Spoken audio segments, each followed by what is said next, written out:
Chers frères et sœurs, ce dimanche, l'Église nous invite à méditer la parole de Dieu, notamment le chapitre 13 de Matthieu. Nous savons que l'Évangile exprime la plénitude de la révélation. En effet, toute la Bible trouve sa réalisation dans les Évangiles qui nous relatent la vie même du Verbe de Dieu fait chair, notre Seigneur Jésus-Christ. L'Évangile de Matthieu nous donne une série de paraboles dans ce 13e chapitre. Si bien que ce dimanche, nous en avons eu pratiquement 3. Certains d'entre nous se sont demandé, mais pourquoi 3 paraboles à la fois? C'est en fait pour tenter de nous aider à comprendre ce que c'est que le royaume des cieux. Le royaume des cieux, c'est chez Matthieu, et dans les autres évangiles, on dit carrément le royaume de Dieu. Vous savez que par pudeur, Matthieu emploie rarement le terme Dieu, préférant dire royaume des cieux ou alors la vie dans les cieux. Et le royaume des cieux, pour reprendre la belle expression de Matthieu, c'est ce que nous appelons le salut. C'est même la raison d'être de la venue de Jésus-Christ sur cette terre. C'était pour nous apprendre le royaume des cieux et pour nous aider à entrer dans ce royaume. C'est Jean qui nous le dit de manière très précise dans le prologue, l'évangile que nous lisons le 25 décembre. Ce prologue, le chapitre 1 donc de Jean, verset 14, nous dit clairement que Dieu, personne ne l'a jamais vu. Le Fils unique qui est dans le sein du Père, c'est lui qui nous l'a fait connaître. Entrer dans le royaume des cieux, c'est donc connaître Dieu en quelque sorte. Mais c'est quoi ce royaume? Jésus ne dira pas de manière claire et péremptoire, voici le royaume des cieux. Non, il nous le dira par des paraboles. Et les paraboles dans la Bible, il y en a beaucoup. Ses disciples, ses apôtres et les premiers chrétiens vont aussi à leur tour tenter de nous expliquer ce que c'est que le royaume. Et nous connaissons tous la belle expression de l'apôtre Paul dans sa lettre aux Romains. Romains chapitre 14, versets 17 à 19. L'apôtre nous dit, le royaume des cieux ne consiste pas en des questions de nourriture et de boisson. Il est justice, paix et joie dans l'esprit. Le royaume des cieux, c'est donc l'espérance des croyants. C'est la plénitude de la vie dans une société parfaite, qui est le rêve de tout le monde. Une société débarrassée de mesquinerie et de l'injustice. C'est ce que nous appelons en de termes simples le salut, le paradis, la vie éternelle. Mais cette vie éternelle, ce n'est pas seulement la vie dans l'au-delà. Et Jean nous le dira aussi dans son évangile, chapitre 17, verset 3. La vie éternelle, c'est qu'ils te connaissent, toi le seul Dieu, le Dieu vivant et vrai.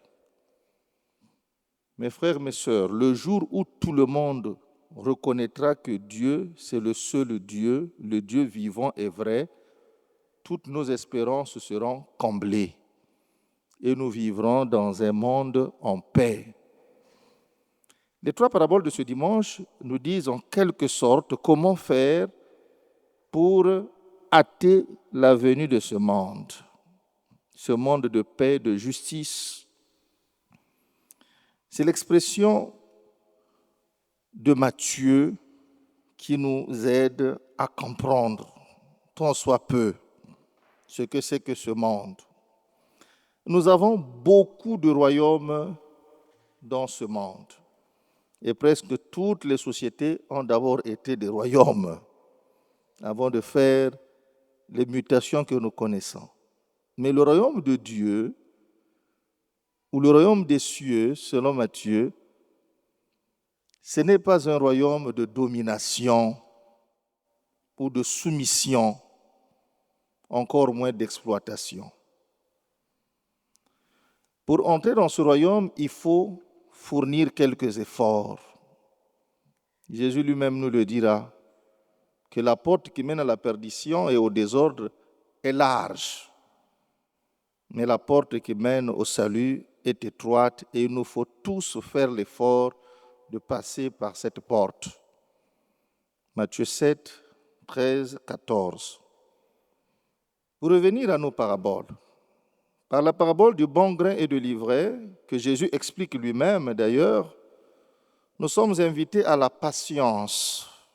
Chercher le royaume des cieux, c'est aussi tolérer que le mal et le bien coexistent en ces temps qui sont les derniers, jusqu'au moment où Dieu lui-même rétablira la justice. Nous, par contre, soyons des bons grains, étouffés certes par l'ivraie, mais ne nous confondons pas à l'ivraie. Le jour viendra où Dieu va établir la justice et la vérité. La patience, c'est donc un élément fondamental pour marcher vers le royaume des cieux. La patience dans tout ce que nous faisons et aussi la patience en tolérant les écarts de nos frères et sœurs et en cultivant la miséricorde.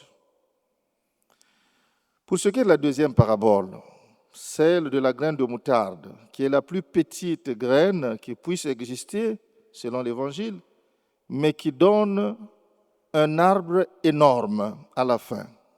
Nous sommes ici interpellés dans la pratique chrétienne de tous les jours. Chers frères et sœurs, c'est par des gestes simples, parfois insignifiants, que nous construisons le royaume. Donner à manger à celui qui a faim, aider les malades à se relever, accompagner les personnes âgées, contribuer à la vie de l'Église par notre engagement, mais aussi nos cotisations. Ces gestes qui peuvent paraître insignifiants pour beaucoup d'entre nous ressemblent à du levain qu'une femme enfouit dans 3 mesures de farine et qui fait lever la pâte. Finalement, qu'est-ce qu'il faut retenir en gros ce dimanche? Nous sommes tous interpellés à cultiver le don de la sagesse. Et c'est le sens à donner à notre première lecture d'aujourd'hui. La mission des paraboles, c'est justement nous amener à être sages. C'est la sagesse de Dieu qui nous aidera à ne pas nous disperser.